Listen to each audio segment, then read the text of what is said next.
ಲಕ್ಷ್ಮೀ ದೇವಿಯಿಂದ ಧನ, ಸಂಪತ್ತನ್ನು ಪಡೆಯಲು ಈ ಕೆಲಸ ಮಾಡಿ. ಲಕ್ಷ್ಮೀ ದೇವಿಯು ಜನರಿಗೆ ಸಂಪತ್ತು, ಸಮೃದ್ಧಿಯನ್ನು ಕರುಣಿಸುವ ದೇವತೆ.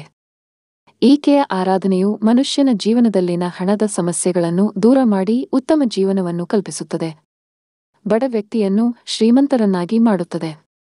ಯಾವ ಮನೆಯಲ್ಲಿ ಲಕ್ಷ್ಮೀ ದೇವಿಯನ್ನು ಪೂಜಿಸಲಾಗುತ್ತದೆಯೋ, ಯಾವ ಮನೆಯಲ್ಲಿ ಲಕ್ಷ್ಮೀ ದೇವಿಯ ರೂಪವಾದ ಮಹಿಳೆಯರನ್ನು ಗೌರವಿಸಲಾಗುತ್ತದೆಯೋ ಅಂತಹ ಮನೆಗೆ ಆಕೆ ಧನ, ಸಂಪತ್ತನ್ನು ತರುತ್ತಾಳೆ. ತಾಯಿ ಲಕ್ಷ್ಮೀ ಸಂಪತ್ತಿನ ದೇವತೆ. ಲಕ್ಷ್ಮೀ ದೇವಿಯನ್ನು ಸಂತೋಷಪಡಿಸಿದರೆ ಮನೆಯಲ್ಲಿ ಸಂತೋಷ ಮತ್ತು ಸಮೃದ್ಧಿಯ ಮಹಾಪೂರವೇ ಹರಿದು ಬರುತ್ತದೆ. ನೀವು ಸಹ ಲಕ್ಷ್ಮೀ ದೇವಿಯ ಆಶೀರ್ವಾದವನ್ನು ಪಡೆಯಲು ಬಯಸಿದರೆ ಕಡ್ಡಾಯವಾಗಿ ಈ ಕೆಲಸಗಳನ್ನು ಶುಕ್ರವಾರದ ದಿನದಂದು ಅಥವಾ ವಾರದ ಇನ್ನಾವುದೇ ದಿನದಂದು ಮಾಡಬಹುದು. 1. ನಿಮ್ಮ ಮನೆಯು ಹೀಗಿರಬೇಕು.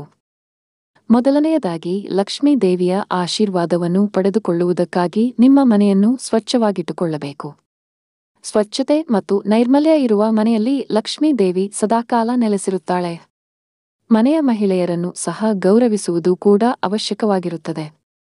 ಮಹಿಳೆಯರನ್ನು ಗೌರವಿಸುವ ಮನೆಯಲ್ಲಿ ಸುಖ, ಶಾಂತಿ, ಸಮೃದ್ಧಿ ಮತ್ತು ಸಂಪತ್ತಿಗೆ ಯಾವುದೇ ರೀತಿಯಾದ ಕೊರತೆ ಉಂಟಾಗುವುದಿಲ್ಲ ಎನ್ನುವ ನಂಬಿಕೆಯಿದೆ. 2. ಇವುಗಳನ್ನು ಪಠಿಸಿ. ಪ್ರತಿದಿನದಂದು ನೀವು ಲಕ್ಷ್ಮೀ ದೇವಿಗೆ ಆರತಿಯನ್ನು ಮಾಡಿ ಪೂಜಿಸಬೇಕು. ಇದರೊಂದಿಗೆ ನೀವು ಶ್ರೀಸೂಕ್ತ, ಲಕ್ಷ್ಮೀ ಸೂಕ್ತ ಅಥವಾ ಕನಕದಾರ ಸ್ತೋತ್ರವನ್ನು ಪಠಿಸಬೇಕು. ಇದು ನಿಮಗೆ ಶೀಘ್ರದಲ್ಲೇ ಲಕ್ಷ್ಮೀ ದೇವಿಯ ಆಶೀರ್ವಾದ ಅಥವಾ ಅನುಗ್ರಹ ಸಿಗುವಂತೆ ಮಾಡುತ್ತದೆ. 3. ಇವುಗಳನ್ನು ಲಕ್ಷ್ಮೀ ದೇವಿಗೆ ಅರ್ಪಿಸಿ. ಲಕ್ಷ್ಮೀ ದೇವಿಯನ್ನು ಮೆಚ್ಚಿಸುವುದಕ್ಕಾಗಿ ನೀವು ಆಕೆಗೆ ಶಂಖ, ಕವಡೆ, ಕಮಲ ಮತ್ತು ಇನ್ನಿತರ ಹೂವುಗಳನ್ನು ಅರ್ಪಿಸಬೇಕು. ಹಾಗೆಯೇ ಮನೆಯ ಮುಖ್ಯ ದ್ವಾರದಲ್ಲಿ ದೀಪವನ್ನು ಹಚ್ಚಿಡಬೇಕು. ಸಂಪತ್ತಿನ ಆಶೀರ್ವಾದಕ್ಕಾಗಿ ನೀವು ಕಬ್ಬಿಣದ ಪಾತ್ರೆಯಲ್ಲಿ ನೀರು, ಸಕ್ಕರೆ, ಹಾಲು ಮತ್ತು ತುಪ್ಪವನ್ನು ಮಿಶ್ರಣ ಮಾಡಿ ಅದನ್ನು ಅರಳಿ ಮರದ ಬೇರುಗಳಿಗೆ ಅರ್ಪಿಸಬೇಕು.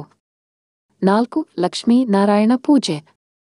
ಧನ, ಸಂಪತ್ತನ್ನು ಪಡೆದುಕೊಳ್ಳುವುದಕ್ಕಾಗಿ ಲಕ್ಷ್ಮೀ ದೇವಿಯೊಂದಿಗೆ ವಿಷ್ಣುದೇವನ ಆಶೀರ್ವಾದವನ್ನು ಕೂಡ ನೀವು ಪಡೆದುಕೊಂಡಿರಬೇಕು.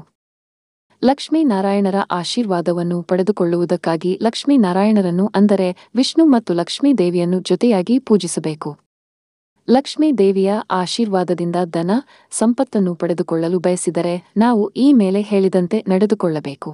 ಇದು ನಿಮ್ಮ ಜೀವನದಲ್ಲಿ ಹಾಗೂ ಕುಟುಂಬದಲ್ಲಿ ಧನ, ಸಂಪತ್ತು ವೃದ್ಧಿಯಾಗುವಂತೆ ಮಾಡುತ್ತದೆ. ಉತ್ತಮ ಮಾಹಿತಿಗಾಗಿ ಶಿವ ಕಾರಂತರು ಮಾಹಿತಿ ಶಾಲೆ ಚಾನೆಲ್ ಅನ್ನು ಲೈಕ್, ಶೇರ್, ಸಬ್ಸ್ಕ್ರೈಬ್ ಮಾಡಿ.